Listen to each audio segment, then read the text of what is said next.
Welcome back, children, to my channel. Today we are going to start with yet another news interesting story, and today it is in the form of a play.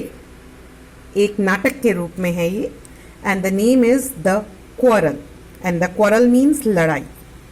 So this story, it is about siblings. Now siblings means भाई बहन. तो कैसे एक family में जो भाई बहन होते हैं वो आपस में लड़ते भी हैं लेकिन फिर मिल भी जाते हैं और उनमें वापस प्यार आ जाता है. So this story, this rather play, it is all about that. तो इसके अंदर कौन कौन से कैरेक्टर्स हैं? The characters are Jo, Amy, Meg, Beth, Mrs March, Laurie and the narrator. Narrator means जो आपको ये प्ले सुना रहा है या कहानी बताता है, that is narrator. So now let us start with the scene 1. Now scene 1 means different scenes होते हैं एक प्ले के अंदर. स्टेज पर अगर एक प्ले हो रहा है तो one time different scene, then आपका पर्दा गिर जाता है, फिर दूसरे कैरेक्टर्स आते हैं. तो that is why this is the first scene. So in the first scene, how it is starting. Narrator. It's a warm Sunday afternoon. The March sisters, Meg and Joe, are in their room getting ready to go out when their younger sister Emmy walks in. There is an air of secrecy around Meg and Joe, which makes little Emmy very curious. Emmy, girls, where are you going? So now, here what is happening, the narrator it is telling कि एक ये Saturday का afternoon था और उस दिन क्या था, जो March sisters, now March it is the surname. तो ये जो सब सिस्टर्स हैं आपकी जो, तो इनका नाम क्या है? जो मार्च, एमी मार्च, मैग मार्च, बेथ मार्च और उनकी मम्मी मिसेस मार्च, और लॉरी एक अलग करेक्टर है और नैरेटर. सो नाउ, तो जो ये मार्च सिस्टर्स थी, मैग और जो, वो बैठी हुई थी और वो क्या कर रही थी? वो तैयार हो रही थी. उन्हें कहीं जाना था, वो तैयार हो रही थी. तभी उनकी जो छोटी बहन थी एमी, वो अंदर आती है. वॉक्स इन मीन्स अंदर आती है, और वो उसको क्या लगता है कि अंदर कुछ एक ऐसी चीज चल रही है कि कुछ सीक्रेट सा है अंदर. Air of secrecy. Secrecy means mystery, suspense. तो उसको ऐसा लग रहा था कि जो मैग और जो हैं, जो उसकी बड़ी सिस्टर्स हैं, कुछ छुपा रही हैं उससे. तो इससे एमी को बड़ी क्यूरोसिटी होती है. क्यूरोसिटी मतलब उसको जानने की इच्छा होती है कि अच्छा क्या सीक्रेट है ये. तो एमी क्या पूछती है? Girls, where are you going? Girls means जो आपकी मैग और जो थी, उनसे पूछ रही है, गर्ल्स आप दोनों कहाँ जा रही? एंड देन जो sharply, never you mind. Sharply means बहुत एक गुस्से से और एक अनफ्रेंडली वे में. नेवर यू माइंड कि तुम्हें क्या मतलब है. Amy turning to Meg. अब जब जो ने उसको ऐसे रूडली जवाब दिया तो जो एमी थी वो दूसरे सिस्टर मैग की तरफ गई. उसने क्या बोला? Do tell me, I should think you might let me go too, for I haven't got anything to do and I am so lonely. तो वो क्या बोल रही है? जो एमी थी वो मैग के पास गई. उसने बोला प्लीज़ मुझे बता दो, और मुझे ऐसा लगता है कि तुम लोग मेरे को अपने साथ ले जाओगे, क्योंकि मेरे पास आज कुछ भी काम नहीं है करने के लिए और मैं अपने आप को बहुत अकेली फील कर रही हूँ. लोनली मीन्स अकेली फील कर रही हूँ. सो प्लीज़ आप लोग मुझे भी ले जाओ. देन मैग क्या कहती है? Meg, I can't dear because you are not invited. उसने मैग ने बोला कि मैं तुमको नहीं ले जा सकती प्यारी बहन, क्योंकि तुम्हें इन्वाइटेशन नहीं मिला है, तुम इन्वाइट नहीं हुई हो. और इससे पहले कि मैग अपना सेंटेंस पूरा करती, व्हाट हैपेंड? जो cutting in impatiently. Impatiently, cutting in means जब आप किसी की बात को पूरा नहीं होने देते और बीच में इंटरप्शन करते हो. तो उसने इंटरप्ट करते हुए बहुत रूडली बात की फिर से. You can't go Amy, so don't be a baby and whine about it. तो उसने क्या बोला? नहीं एमी, तुम नहीं जा सकती, तो इसलिए एक छोटी सी बच्ची मत बनो और कंप्लेनिंग मत करो कि मुझे जाना है, मैं अकेली हूं, ऐसे कुछ भी मत बोलो मेरे से. Amy, you are going somewhere with Laurie. I know you are. I know. You are going to the theater to see the Seven Castles. It was mean not to tell me in time. I shall go too. अब Amy है तो छोटी बहन, लेकिन उसको सच्ची में पता था कि ये लोग कहाँ जा रहे हैं. तो उसने क्या बोला कि नहीं नहीं, मुझे पता है कि तुम लोग लॉरी के साथ कहीं जा रहे हो. लॉरी इनका फ्रेंड था और मुझे पता है, मुझे पक्का पता है कि तुम लोग लॉरी के साथ जा रहे हो. और कहाँ जा रहे हो ये भी उसको पता था कि तुम लोग थिएटर जा रहे हो और वहाँ पर एक 7 कासल्स का प्ले हो रहा है कोई, वो देखने जा रहे हो. और it is mean not to tell me. Mean मतलब बहुत बुरा किया तुम लोगों ने मेरे साथ, जो तुमने मुझे बताया नहीं टाइम रहते हुए, लेकिन मुझे तो फिर भी जाना है. जो क्रॉसली. क्रॉसली का मतलब होता है अगेन रूडली, बहुत अच्छी तरह से नहीं बात कर रही थी, जो बहुत रूडली बात कर रही थी अपनी छोटी बहन एमी से. You can't because our seats are reserved and it isn't proper to poke yourself where you are not wanted, just stay where you are. तो अब जैसे एक बड़ी बहन बहुत रूडली एक छोटी बहन को डांटती है, जो ने बिल्कुल वैसे ही बात की. उसने बोला नहीं तुम नहीं जा सकती क्योंकि हमारी सीट्स तो ऑलरेडी रिजर्व्ड हैं, बुक्ड हैं, तो तुम्हारे लिए हमारे पास कोई भी सीट नहीं है. और ये अच्छी बात नहीं है. It isn't proper. प्रॉपर मतलब ये सही बात नहीं है कि तो हर जगह अपने आप इंटरफेयर करती हो तुम. पोक मतलब इंटरफेयर करती हो हमारे काम के अंदर. और ये जरूरी नहीं है कि वहीं पर तुम जाओगी जहां पर तुम्हें कोई चाहता नहीं है जाना. You are not wanted there. कोई तुम्हें नहीं चाह रहा है कि तुम हमारे साथ थिएटर जाओ, लेकिन तुम्हें फिर भी जाना है हमारे साथ. तो just stay where you are. जहां पर हो ना, तुम घर पे हो, तुम घर पर ही रहो. Amy sits down on the floor and begins to cry. At that moment, Laurie calls from the door. The two girls start to exit the stage, leaving their sister wailing. Wailing means crying. तो क्या होता है, जो Amy है वो ये सब बात सुनकर जमीन पर बैठ जाती है और रोने लग जाती है. और तभी लॉरी आता है, वो आवाज लगाता है डोर से, और जो दोनों सिस्टर्स होती हैं वो they exit the stage. Exit the stage, exit मतलब स्टेज छोड़कर, मतलब एक तरह से वो घर छोड़कर थिएटर की तरफ चली गई. और जो उनकी सिस्टर थी एमी, वो बैठ जाती है रोने. तो ये फर्स्ट सीन हमारा ओवर हो जाता है. Now second scene. और अभी उससे पहले और क्या बोलती है एमी, क्या बोलती है, you will be sorry for this Jo March, see if you are not. तो अब एमी है तो छोटी बच्ची और रो रही थी, लेकिन उसने तब भी बोला कि तुम्हें बहुत महंगा पड़ेगा ये, तुम बहुत सॉरी फील करोगी जो मार्च, देखना. तो जो है वो हंसते हंसते जब वो स्टेज से नीचे उतरती है तो वो क्या बोलती है, फिडल स्टिक्स. तो फिडल स्टिक्स ये हमारी एक ओल्ड इंग्लिश का वर्ड है जिसका मतलब होता है नॉनसेंस, कि अच्छा मेरे को तो कोई परवाह नहीं है, देख लूंगी क्या करोगी तुम भी. So in this way the second scene now it starts. Narrator. The girls have a lovely time at the play, but in spite of that, Joe's pleasure has a drop of bitterness in it. The fairy queen's yellow curls remind her of Emmy and their little fight. Joe has always had a hard time controlling her fiery temper, but her anger never lasts long and she soon starts to repent. Now, अब जो narrator है वो उन लड़कियों के बारे में बता रहे हैं जो और मैं गए थे प्ले देखने, और अब जो ने बहुत बुरी तरह से एमी से बात की थी. तो उनको अच्छा तो लगा प्ले, लेकिन ऐसा लग रहा था कि जो की जो प्लेजर था, प्लेजर मतलब जो उसको अच्छा फील हो रहा था, उसके बाद भी उसको थोड़ा सा अपसेट फील हो रहा था वहां पर. क्यों अपसेट फील हो रहा था? क्योंकि उसे जो की याद क्योंकि उसको एमी की याद आ रही थी. एमी की क्यों याद आ रही थी? जो उस प्ले के अंदर एक कोई क्वीन थी, उसके जो बाल थे येलो कलर के, उसको देखकर उसको बार बार एमी की याद आ रही थी, और उसको अपनी जो लड़ाई उसने की थी अभी एमी से घर से निकलते हुए, उसकी याद आ रही थी. और जो थी उसको एक्चुअली में बहुत जल्दी गुस्सा आता था. फियरी टेम्पर था उसका. फियरी मतलब बहुत ही एकदम हॉट टेम्पर, एकदम से गुस्सा आ जाता था उसको. एंगर मीन्स गुस्सा आ जाता था, लेकिन जो उसका गुस्सा था वो ज़्यादा देर तक नहीं ठहरता था. It didn't last long. और बहुत जल्दी उसको दुख होने लगता था. वो फील सॉरी करती थी. Repent means feel sorry. तो in short what the narrator is trying to tell कि जो थी उसको प्ले देखकर मजा तो आया था, अच्छा तो लगा था, पर फिर भी वो सॉरी फील कर रही थी कि उसने अपनी सिस्टर के साथ इतने बुरी तरह से व्यवहार क्यों किया. अब व्हेन जो एंड मैग गेट होम, अब वो घर पहुंचते हैं तो Amy is sitting in the parlour reading. She never lifts her eyes from the book और asks a single question. The next day Meg, Beth and Emmy are sitting together in the parlor. Joe runs into the room. तो अब जब ये दोनों sisters जो और mag घर आती हैं तो सब लोग पार्लर में बैठकर पढ़ रहे थे. नाउ हियर पार्लर मीन्स एक ऐसा कमरा जहां पर बैठकर सब लोग आपस में बातें करते हैं और सिट करते हैं. आप कह सकते हैं जैसे आजकल घरों के अंदर सिटिंग रूम या ड्राइंग रूम्स होते हैं, या एक कॉमन रूम होता है जिसमें सब फैमिली बैठकर बातें करती है. तो that was in old English it is a parlour.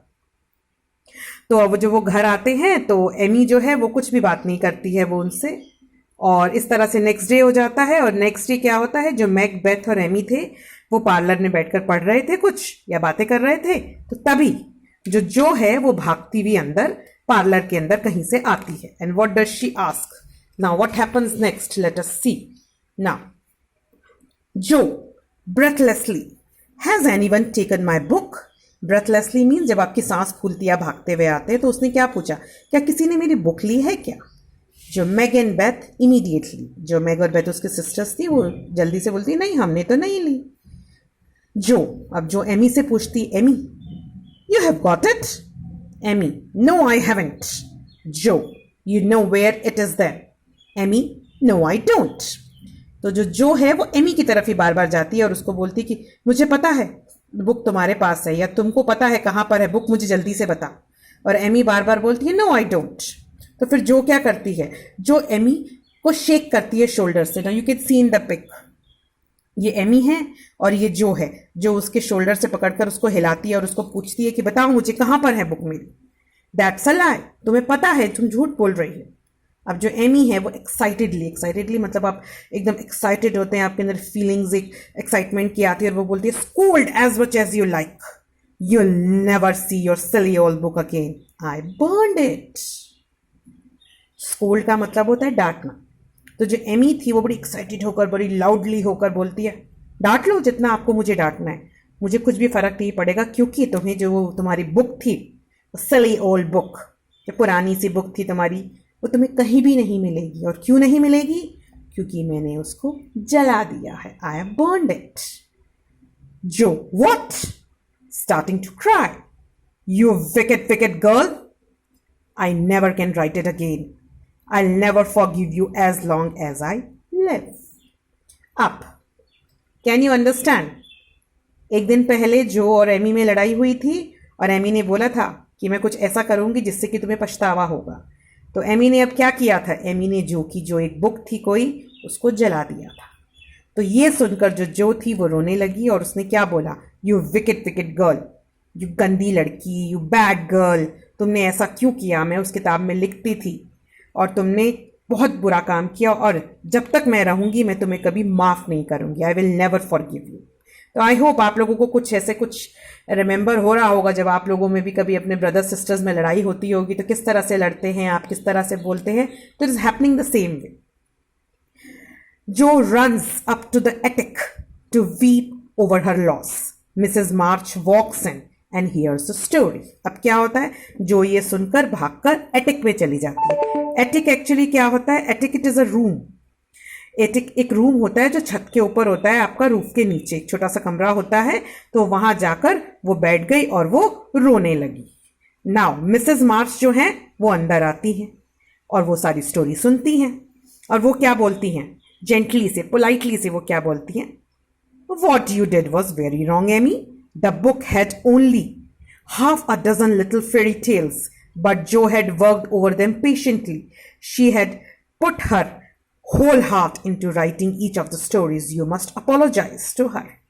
तब जो उसकी मम्मी है मिसेस मार्च, वो बड़े प्यार से उनको बोलती है जो तुमने किया वो बहुत गलत किया, that was very wrong Amy, क्योंकि जो वो बुक थी उसके अंदर फेरी टेल्स थी, half a dozen little fairy tales. Half a dozen मतलब डजन होता है 12, तो हाफ अ डजन मतलब 6, अराउंड 6 स्टोरी फेरी टेल्स थी। फेरी टेल्स मतलब परियों की कहानी थी जो शायद एमी ने लिखी थी और उसने जो ने लिखी थी और उसने बहुत अच्छे तरीके से मेहनत की थी, बहुत प्यार से, बहुत लगन से उसने काम किया था। उसने अपनी पूरी एफर्ट्स, उसने अपना होल हार्ट मतलब पूरे दिल से उसने काम किया था, अपनी कहानियाँ लिखी थी। और तुमने जो ये काम किया है ये बहुत गलत काम किया है उसकी बुक जलाकर, और अब तुम्हें उसको सॉरी बोलना चाहिए। यू मस्ट अपोलोजाइज टू हर।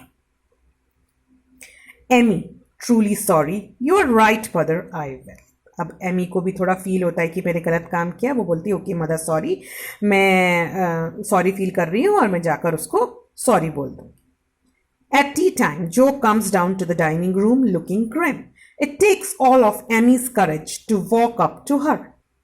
अब जब शाम को चाय का टाइम होता है तो वो नीचे आती है, एटिक में डाइनिंग रूम में आती है और बड़ी सीरियस दिख रही है। Grim means serious.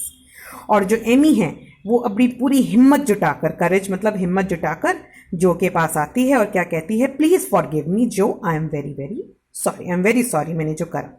लेकिन जो है वो स्ट्रिक्टली, स्टर्नली मीन्स स्ट्रिक्टली बोलती है, I shall never forgive you, you don't know how much you have hurt me. तुम्हें नहीं पता तुमने मेरे साथ कितना बुरा काम किया है, मुझे कितना दुख दिया है तुमने। हर्ट मीन्स दुख दिया है, मैं कभी तुम्हें माफ नहीं करूंगी। Jo quickly takes a tea from the dining table and marches out of the room not looking at Amy. वो अपनी चाय लेकर कमरे से बाहर चली जाती है और वो एमी की तरफ बिल्कुल नहीं देखती है। मीन्स वो अभी भी बहुत ज्यादा गुस्से में है। Now the next scene starts. Narrator, Jo is still angry the next day. She can't stand the tension in the house and she decides to go ice skating with Laurie. Amy runs after her.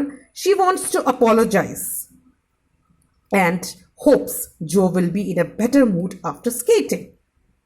At the river, Joe sees her coming and turns her back, ignoring her. Now, what is the scene? तो जो जो थी वो अगले दिन तक बहुत गुस्से में थी. वो घर के अंदर एक टेंशन का माहौल हो गया था.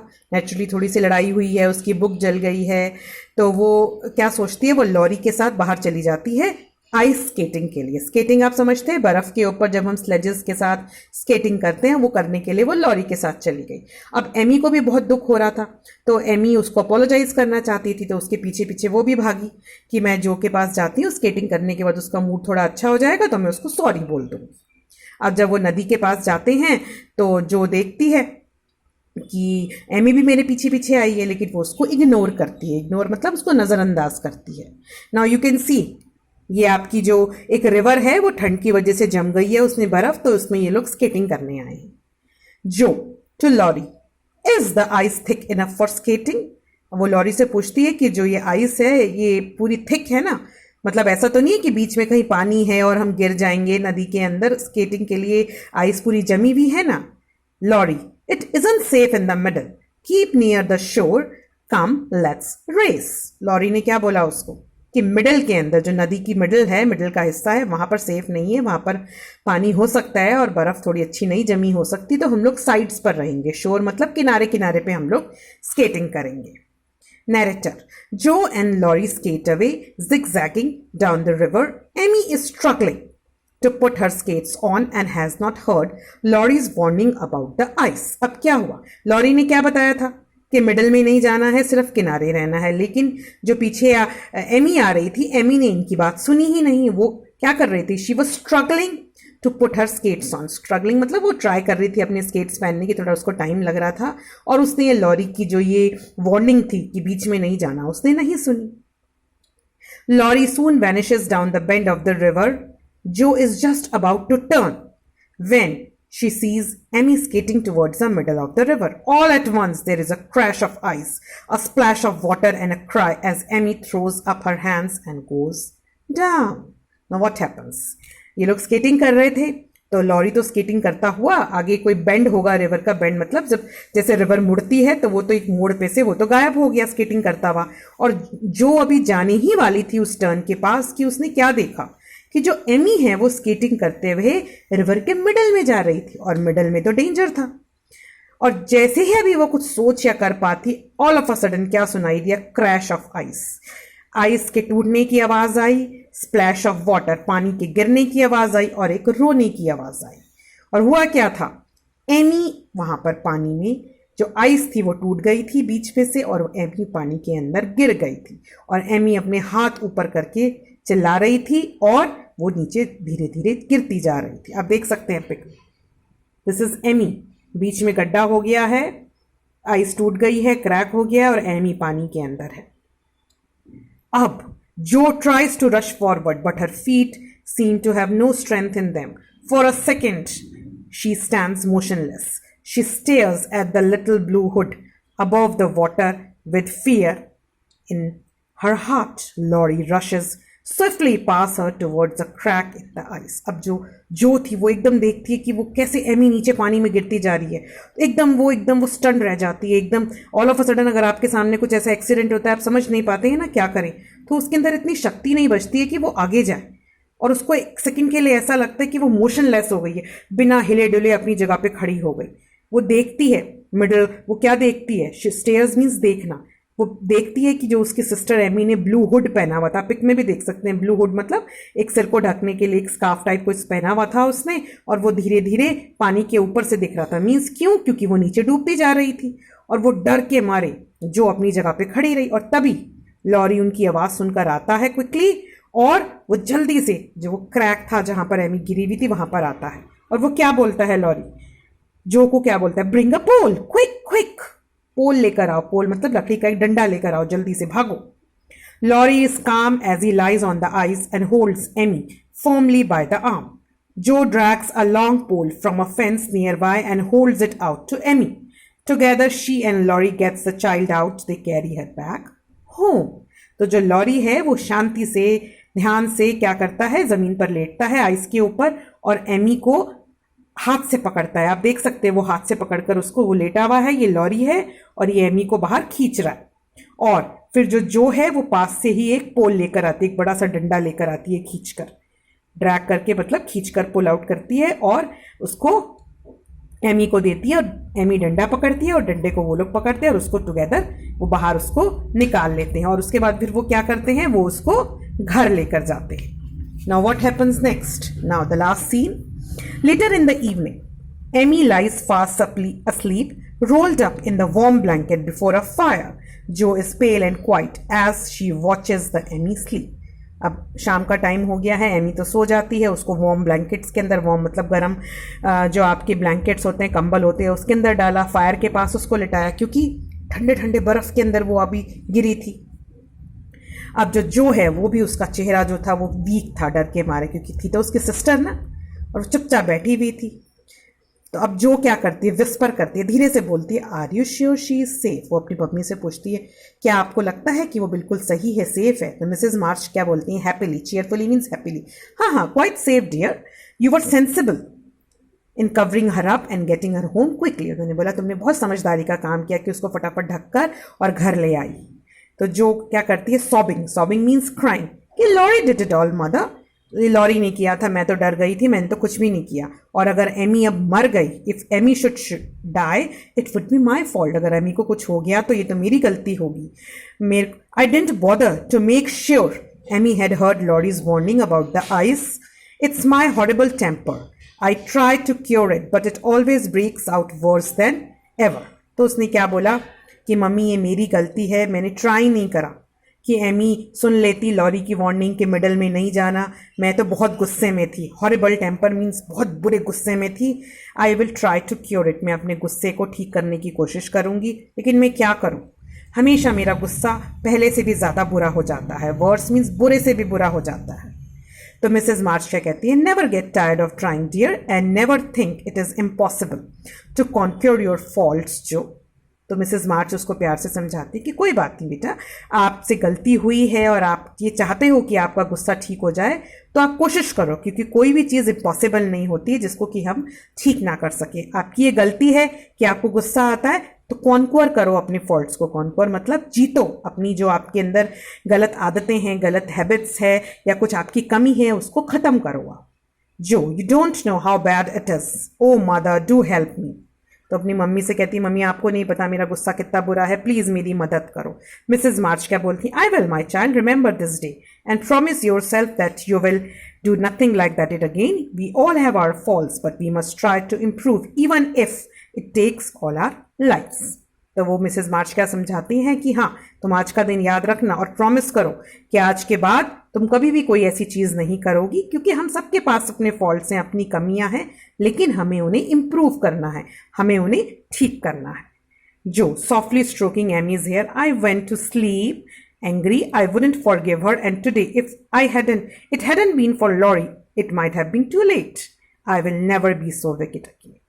तो वो जो एमी की तरफ देखती है, stroking the Amy's hair, stroking मतलब उसके बालों को हाथ लगाकर प्यार से उसको करती है और कहती है कि मैं कल गुस्से के अंदर थी, मैं गुस्से में सो गई थी और अगर मैंने इसको माफ़ कर दिया होता तो ये सब होता नहीं, लेकिन अगर आज लॉरी नहीं होता तो पता नहीं क्या हो जाता, शायद एमी हमारे पास होती ही नहीं, शायद वो पानी में डूब जाती।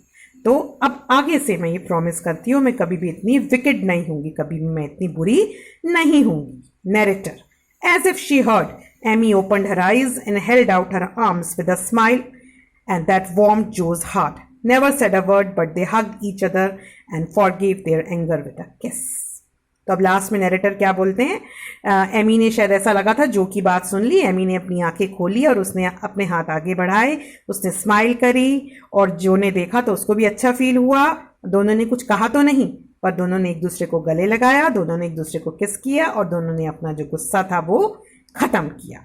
सो आई होप यू अंडरस्टूड कि कैसे भाई बहन घर में लड़ते हैं आपस में और फिर ठीक हो जाते हैं। तो I hope the moral of the story आपको समझ में आया होगा कि हमें बहुत ज़्यादा गुस्सा नहीं करना चाहिए, अपने गुस्से पर कंट्रोल करना चाहिए ताकि हम आपस में कुछ बुरा होने से रोक सकें।